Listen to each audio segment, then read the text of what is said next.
Saat saya berambil wudhu, saat itu pun saya dikejutkan oleh sosok yang hadir dekat pengimaman, yaitu orang tua saya yang sudah meninggal. Romo pun hadir di situ. Saat itu juga saya mulai tak tahankan diri. Semakin hikmat saya mendengarkan babat itu. Babat Cirebon dikumandangkan terus. Ternyata yang hadir di situ bukan manusia utuh. Leluhur semua juga menyaksikan dan hadir serta dalam acara yang sakral itu. Ya Allah, ya Rasulullah. Pantas ibu saya bilang, kamu jangan jauh-jauh. Pada malam 1 Syuro nanti, saya memasuki sebuah dimensi yang saya sendiri tidak sadarkan diri bahwa saya sedang wiridan. Seakan-akan saya hadir pada saat-saat dulu di mana tempat tersebut digunakan untuk kegiatan membangun nagari Caruban.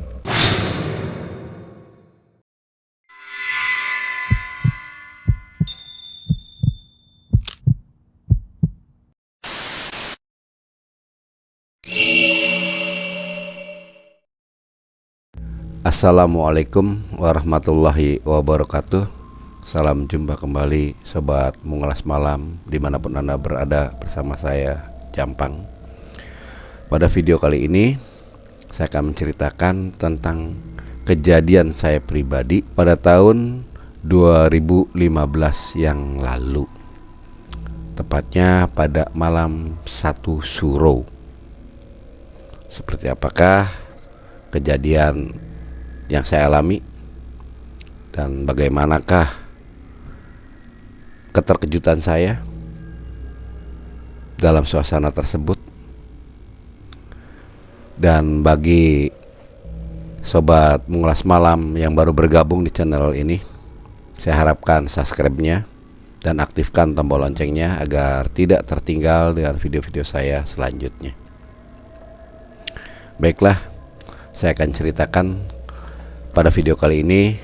Ini adalah bukti bahwa Prabu Siliwangi itu pernah ada di Jawa Barat dan turunannya pun sampai sekarang masih ada, yaitu di Kesultanan Kanoman. Awal waktu itu saya dapat undangan dari pihak Kesultanan bahwa setiap pada tanggal 1 Syuro ataupun tahun baru Islam itu diceritakan sebuah sejarah, dibacakan sejarah berdirinya kota Cirebon, yang dimana Pangeran Walangsungsang ataupun Pangeran Cakrabuana adalah anak dari Prabu Siliwangi yang terlahir dari perut Ratu Subang Larang. Beliau asli Cirebon, ibunya, sampai anaknya pun meninggalkan kerajaan Pajajaran untuk meneruskan perjuangan ibunya, yaitu untuk syiar Islam. Pada waktu itu kota Cirebon belum berdiri, dan dibangunlah suatu pedukuhan oleh putranya Prabu Siliwangi, karena dia ingin mengembara ke wilayah asal dari ibunya. Saat itu sampai sekarang pun berdiri kota Cirebon. Bahkan kebiasaan di Kesultanan Kanoman khususnya itu selalu diadakan acara adat pada tanggal 1 Syuro itu, membacakan babat Cirebon. Saat itu dari pihak Kesultanan mengirimkan undangan ke rumah, ke seluruh keluarga besar Kesultanan Kanoman. Karena orang tua saya masih ada kaitan dengan pihak kesultanan dan masih turunan dari Kanjeng Sinuhun, yaitu Sunan Gunung Jati.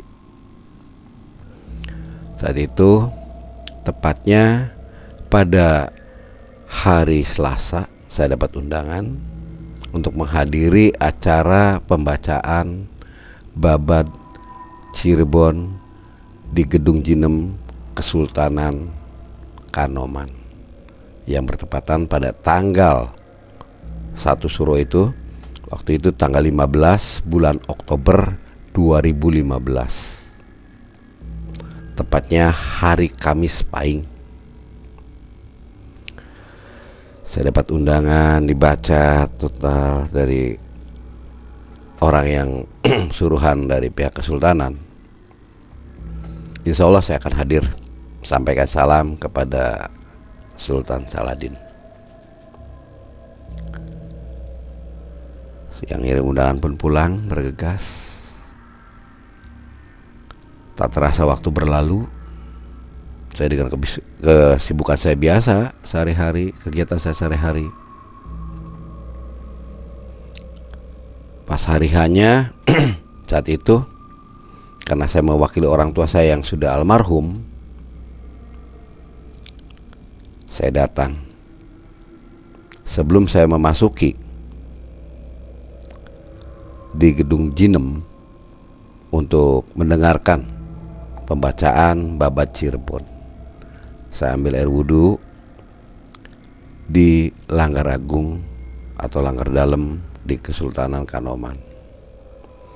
Saat saya berambil wudhu, saat itu pun saya dikejutkan oleh sosok yang hadir dekat pengimaman, yaitu orang tua saya yang sudah meninggal.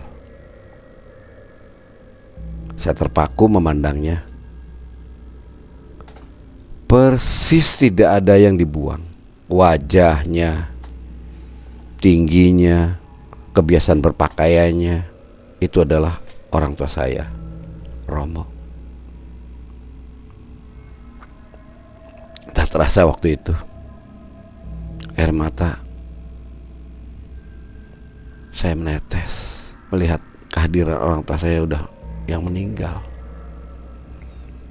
Serta merta saat itu pun saya membacakan doa, mengirimkan doa untuk orang tua saya.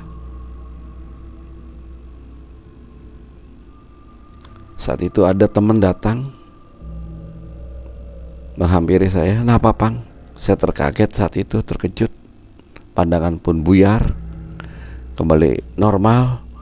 Astagfirullahaladzim, ya Allah. "Kenapa, Pang?" Teman saya yang dari keluarga juga, saya panggil Dullah, Pangeran Dullah. "Nggak apa-apa." "Ada apa?" "Nggak apa-apa." Karena malam yang sakral sekali, betul-betul sakral. Setiap acara adat istiadat yang diselenggarakan keraton itu yang sudah tidak ada. Yang biasa kumpul itu pada datang dan berkumpul tanpa orang lain yang diundang, walaupun bukan dari keluarga kalangan keraton. Undangan seperti anggota dewan, wali kota, bahkan RW setempat pun itu mereka hadir, namun mereka tidak melihat akan kehadiran orang tua saya. Saya diam. Saat itu, Dul, saya mau sholat dulu. Saya melakukan sholat 2 rakaat, sholat sunnah. Sudah itu, saya langsung meninggalkan langgar itu, menuju Gedung Jinem, di mana di gedung itulah pembacaan Babad Cirebon dikumandangkan oleh salah satu keluarga besar famili dari Kesultanan. Saat saya memasuki gedung Jinam, saya duduk. Banyak hadirin semuanya sudah duduk. Bahkan Sultan pun di situ hadir. Patih pun hadir, seluruh kerabat Kesultanan hadir. Saya diam. Dengan hikmatnya saya mendengarkan sejarah kota Cirebon didirikan oleh Pangeran Cakrabuana. Dari tempat ke tempat lain, beralih sembari menyiarkan Islam. Terasa waktu sudah berlalu, sudah cukup lama. Saya melihat ke salah satu sudut tempat duduk yang kosong. Kebetulan di situ ada 3 tempat duduk yang kosong. Berawal saya melihat banyak sekali para karuhun-karuhun ataupun leluhur-leluhur pada saat pembacaan Babat Cirebon itu hadir, datang, memenuhi tempat Jinam itu. Ya Allah, ya Rasulullah, saya tersontak kaget saat itu. Ada yang pakai kemben, berpakaiannya betul-betul rapi sekali, persis ratu zaman dulu pakaiannya. Ya Allah, ya Rasulullah, siapakah yang pada hadir? Kerabatkah semua ini? Karena saya tidak tahu orang-orang yang dulu yang pada hadir di sana. Bahkan sosoknya saya pun tidak tahu wajahnya seperti apa. Waktu itu saya melihat kehadiran kakek saya yang cukup lama sudah meninggal pada tahun 2003 itu. Kakek pun hadir di situ. Romo pun hadir di situ. Saat itu juga saya mulai tak tahankan diri. Semakin hikmat saya mendengarkan babat itu. Babat Cirebon dikumandangkan terus. Yang membacanya saat itu oleh Pangeran Rohim, atau saya panggil dia Cak Oim. Saya menatap salah sudut juga, saya pandang lagi salah satu yang di pojok lagi saya pandang. Ternyata yang hadir di situ bukan manusia utuh. Leluhur semua juga menyaksikan dan hadir serta dalam acara yang sakral itu. Ya Allah, ya Rasulullah, pantas ibu saya bilang, kamu jangan jauh-jauh pada malam 1 Suro nanti untuk menggantikan orang tua kamu untuk menghadiri undangan dari keraton. Saya terdiam. Tak terasa saya baca doa terus, karena saya melihat kakek saya hadir lagi, Romo, dan nenek pun hadir di situ. Kumpul bersama orang-orang yang sudah tidak ada, orang-orang yang sudah wafat. Ya Allah, ya Rasulullah, saya diam. Terus saya baca doa. Ya Allah, semoga amal kebaik dari kedua orang tua saya dan kakek saya serta turun-turun saya diterima.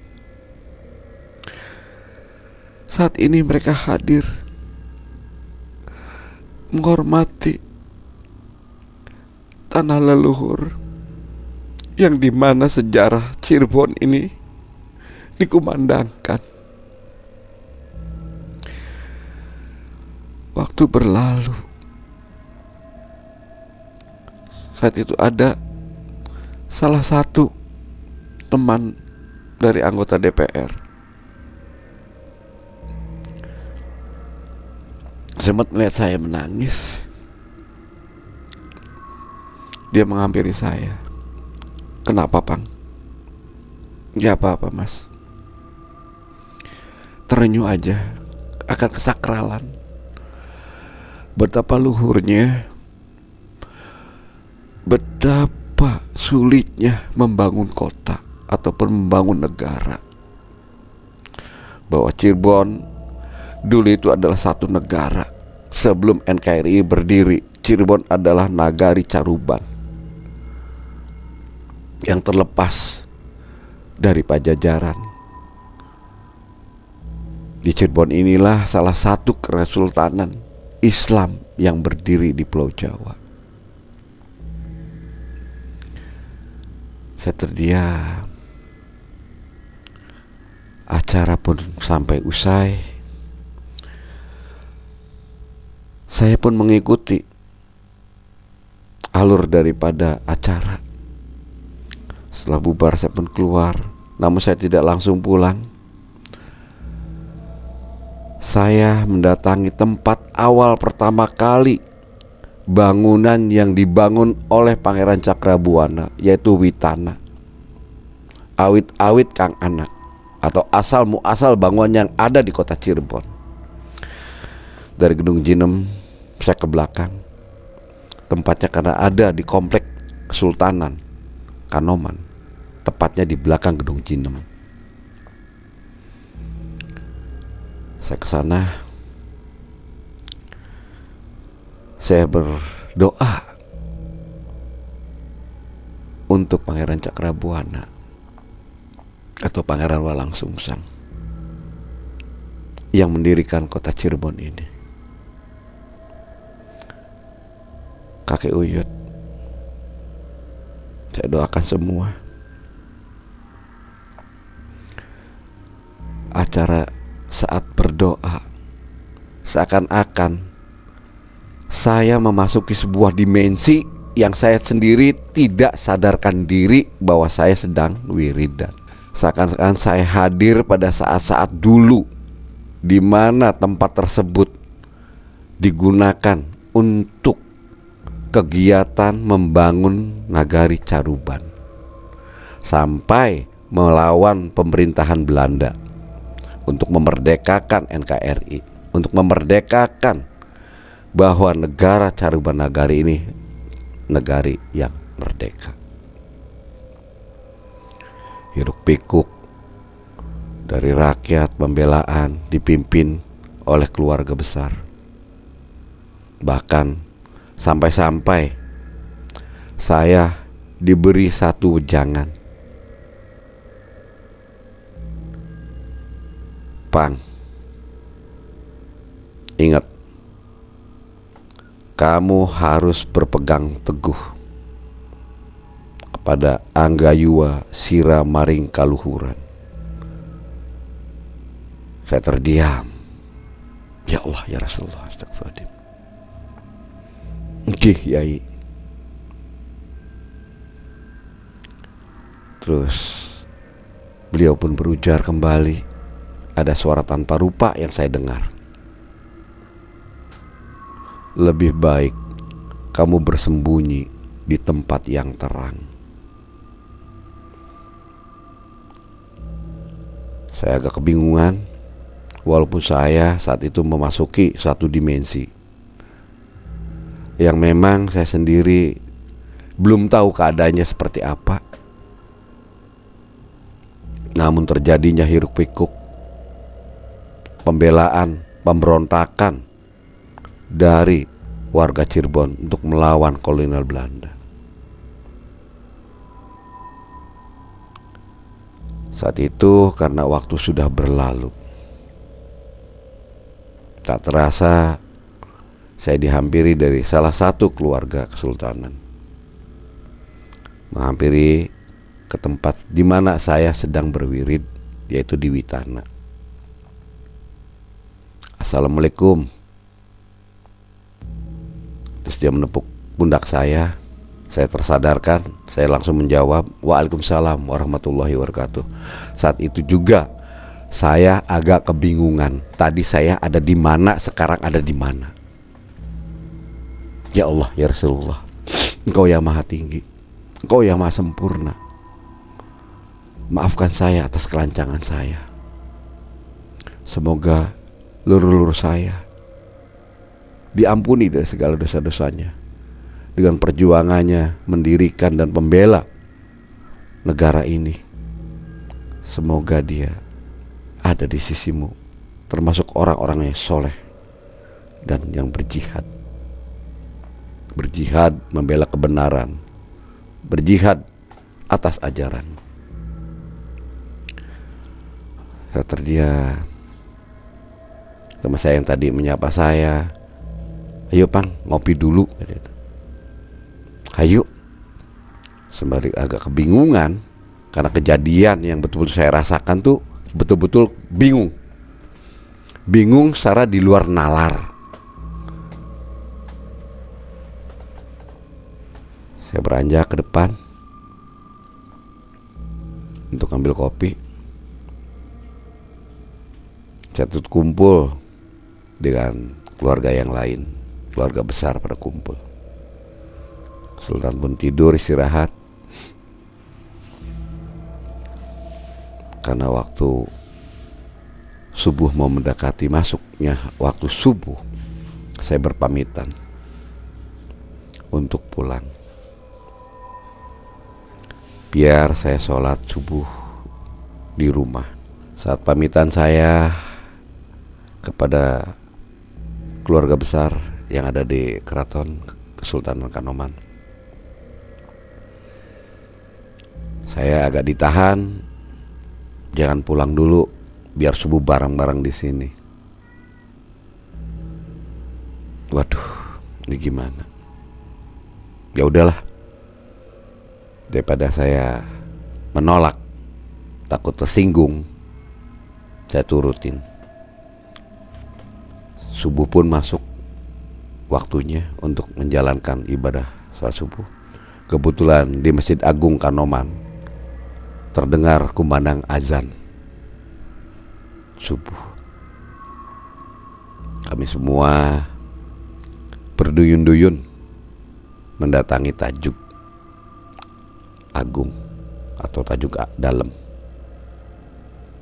Saat itu juga kami sholat subuh berjamaah. Saat sholat subuh usai, saat itu juga perasaan yang ada dalam diri saya serta pandangan saya itu banyak sekali yang ikut sholat. Padahal kami hanya berlima. Namun di Langgar Agung itu penuh dengan makmum. Saya amati satu persatu. Mereka pada wiridan, bahkan mereka memperbanyak sholawat. Terdengar di hati saya, betul-betul terdengar di telinga tuh, sampai menyentuh ke hati saya. Merdunya membuat hati ini bergetar akan kebesaran Allah. Bergetar hati ini akan Rasulullah. Saya merindukan sekali, merindukan Rasulullah, merindukan akan sebuah ajaran yang benar, menuntut untuk arah langkah hidup saya yang baik. Saat itu juga kakek sama Romo ada di situ juga.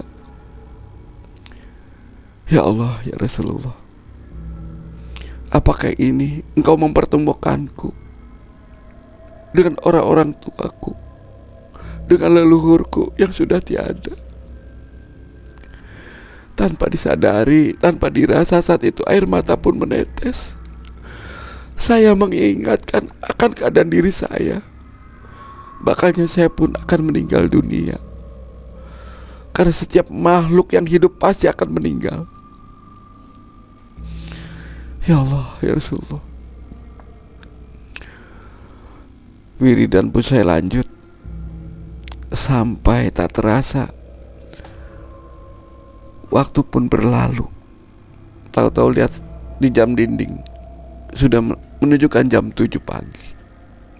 Saya nengok ke belakang, semua udah tidak ada.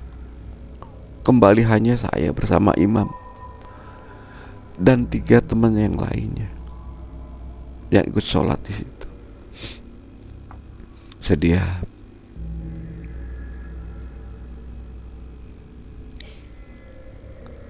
Kemudian saya langsung menelpon pembimbing saya, menceritakan kejadian yang saya alami. Alhamdulillahnya pembimbing saya memberi arahan pada saya agar saya berkunjung, berziarah. Itulah saya diingatkan oleh pembimbing saya. Obrolan pun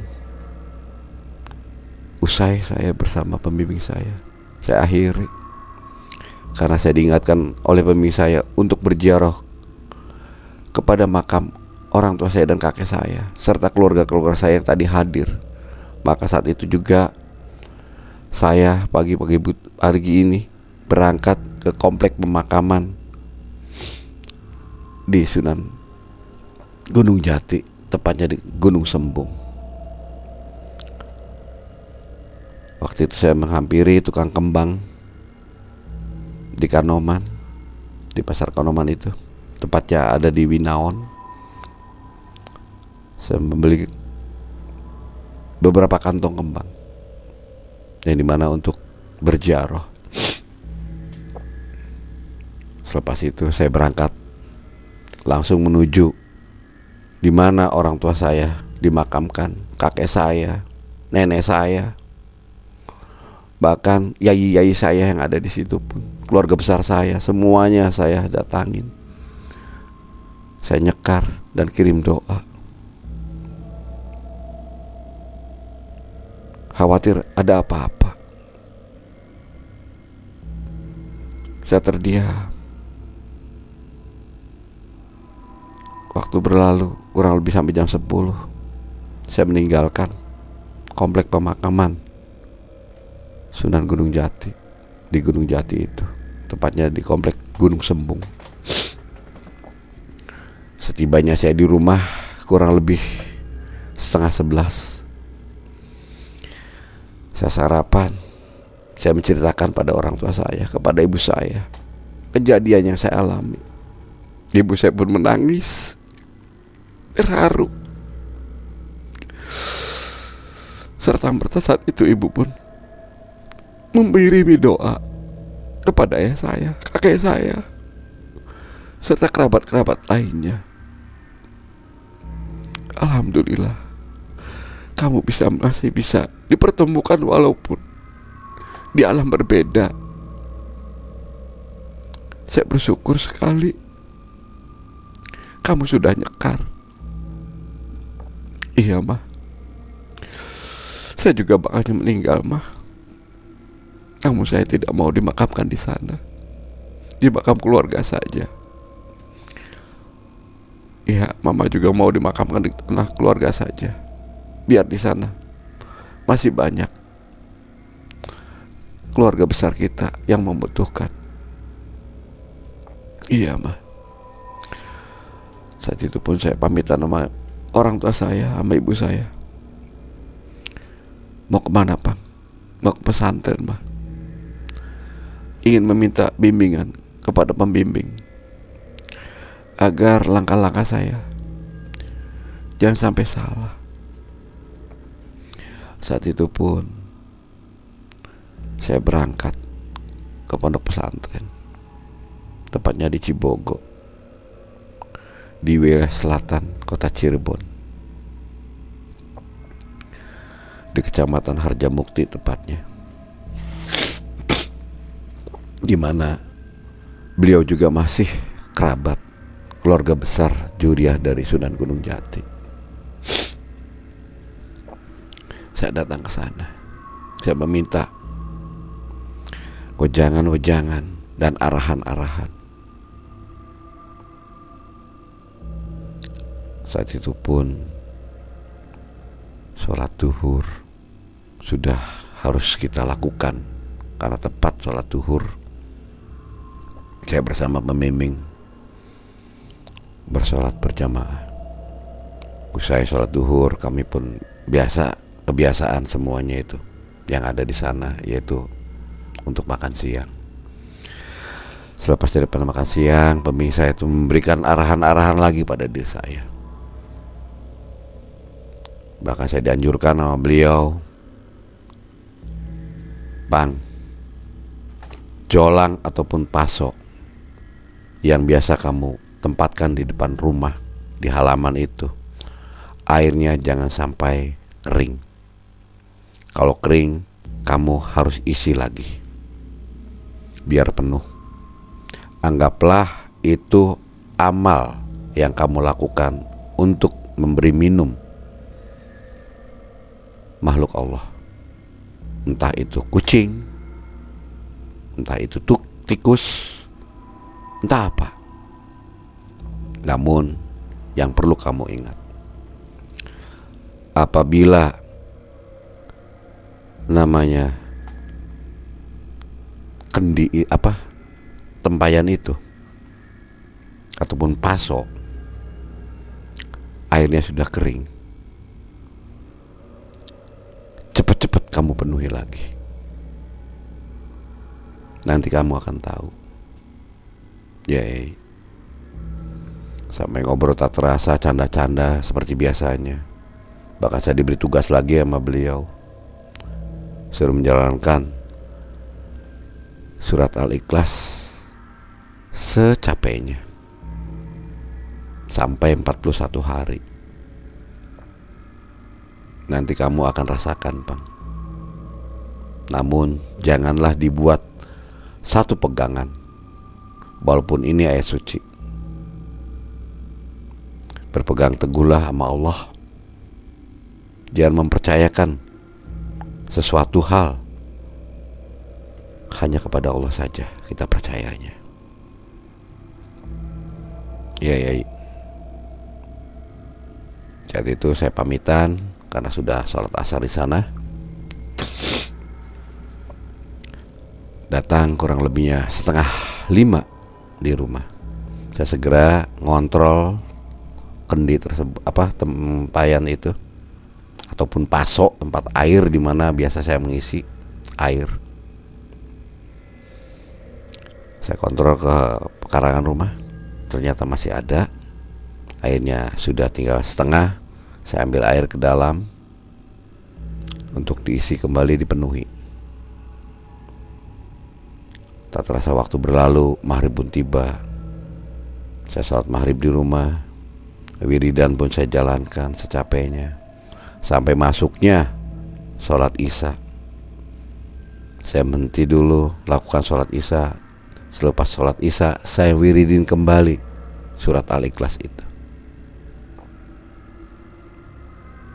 Saya kaji, rasakan apa ini 41 hari, saya harus apa dan bagaimana, keajaiban apa yang saya akan alami dan saya terima.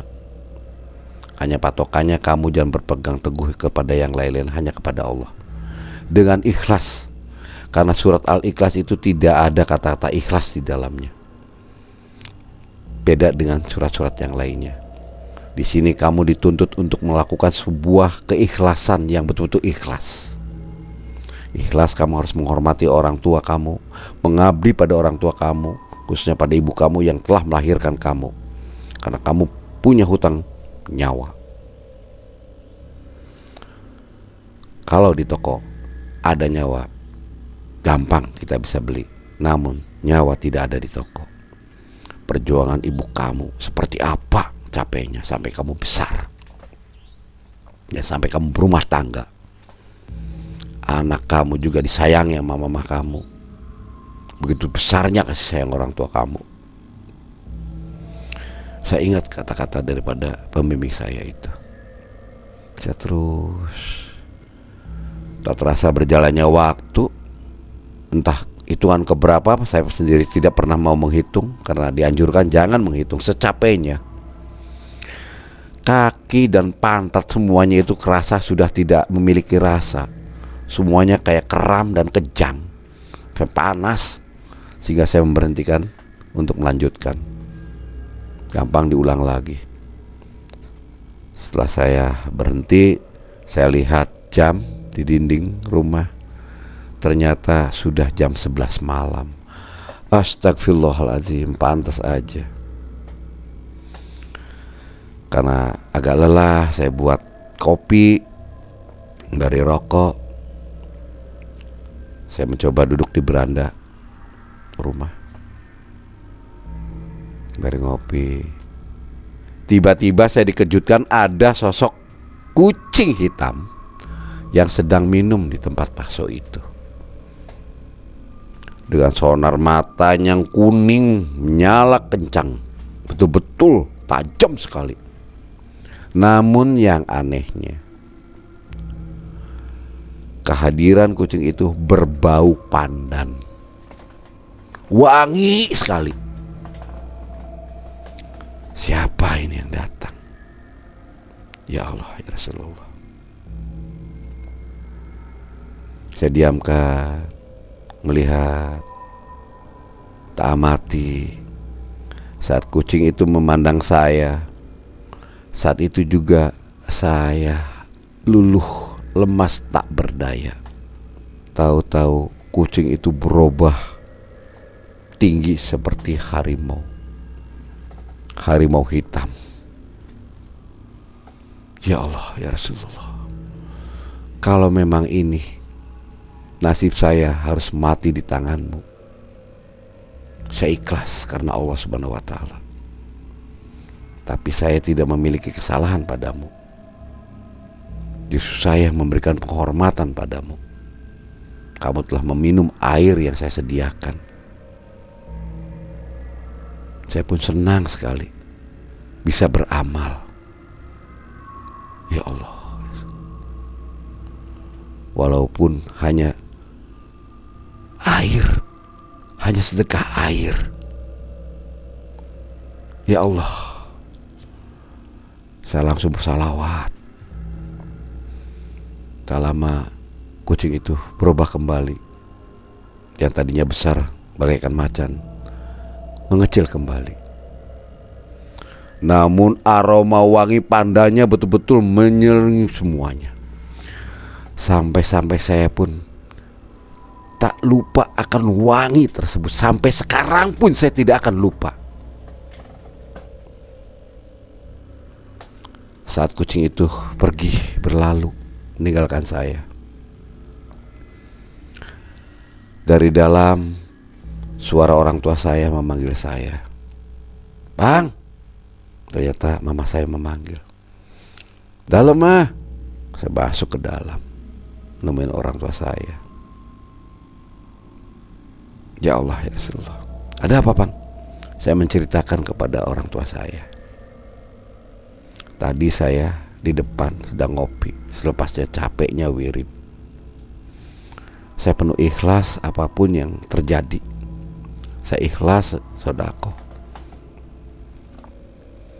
Namun saya dikejutkan oleh satu sosok kehadiran kucing hitam yang tiba-tiba wanginya itu bau wangi pandan yang sangat menyengat. Bahkan saat itu juga saat berpandangan tak lama kemudian kucing itu berubah besar tinggi seperti macan. Astagfirullahaladzim, subhanallah, alhamdulillah, wa la ilaha illallah. Mama saya berucap dan berdoa. Kenapa emangnya mah?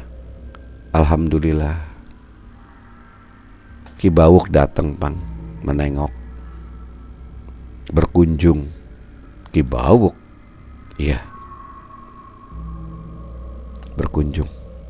Alhamdulillah, syukurilah. Mama pun senang bahwa keluarga kita masih diakui, masih dihargai, dan masih dihormati. Mereka mau menginjakan kembali ke rumah ini.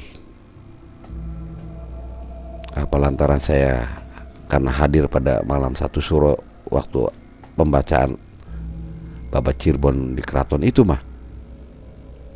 Bisa jadi iya, karena kamu hadir di sana kembali meneruskan jejak orang tua kamu, melanjutkan tali silaturahim dengan keluarga besar. Aduh, terus gimana mah nanti terhadap diri saya? Insya Allah gak apa-apa, Bang. Toh kamu udah diberi pandangan, arahan sama pembimbing kamu. Sudahlah, gak usah jangan pikirin macam-macam. Yuk kita siap-siap untuk sholat lail, sholat malam. Kalau kamu sudah tidak lelah lagi, ya lakukan kembali. Iya mah, kopi pun saya habiskan, dan rokok pun saya habiskan sebatang. Saya tutup, langsung saya kembali melakukan sholat lail. Lanjutkan sholat lail sampai datangnya subuh. Dan saya sholat subuh, lanjutkan sampai pergantian hari.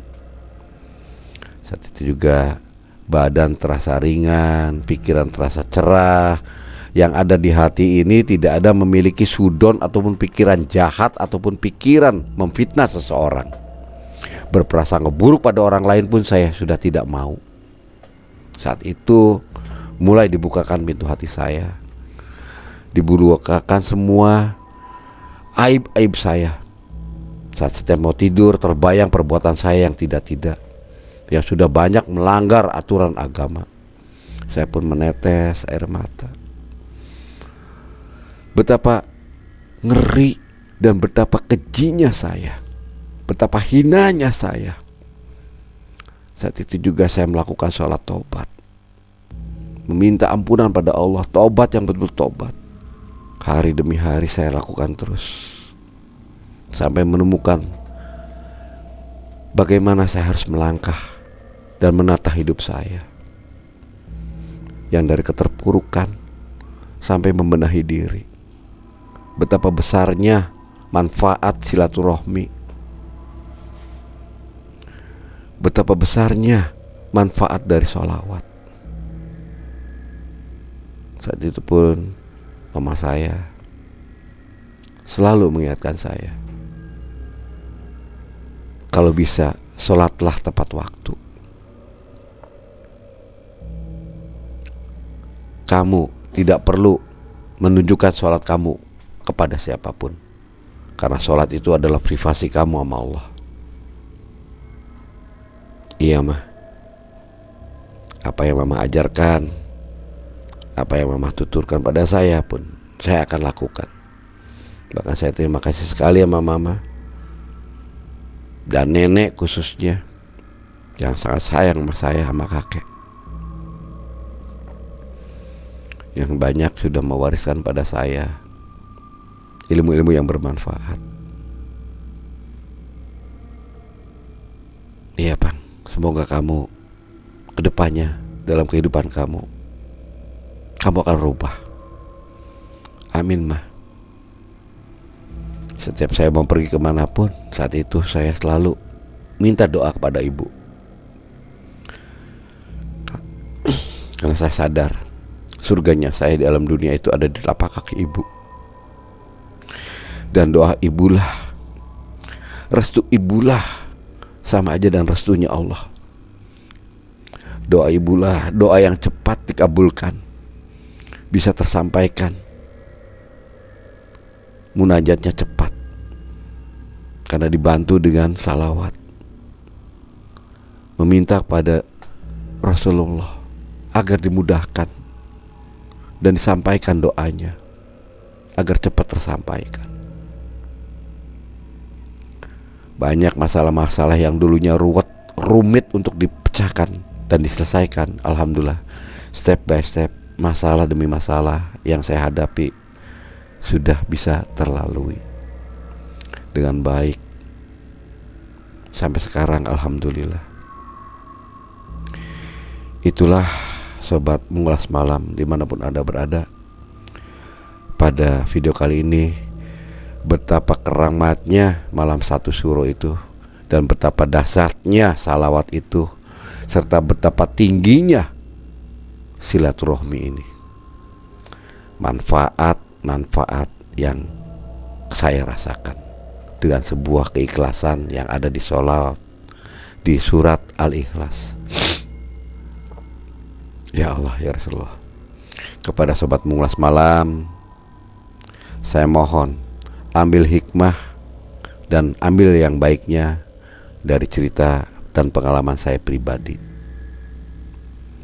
Mohon dibuang yang jeleknya, buang jauh-jauh. Dan saya pun memohon maaf lahir batin apabila ada tutur kata yang menyinggung perasaan dan ada tutur kata yang kurang mengenakan. Saya akhiri cerita di video kali ini. Wabil taufiq wal hidayah. Wassalamualaikum warahmatullahi wabarakatuh.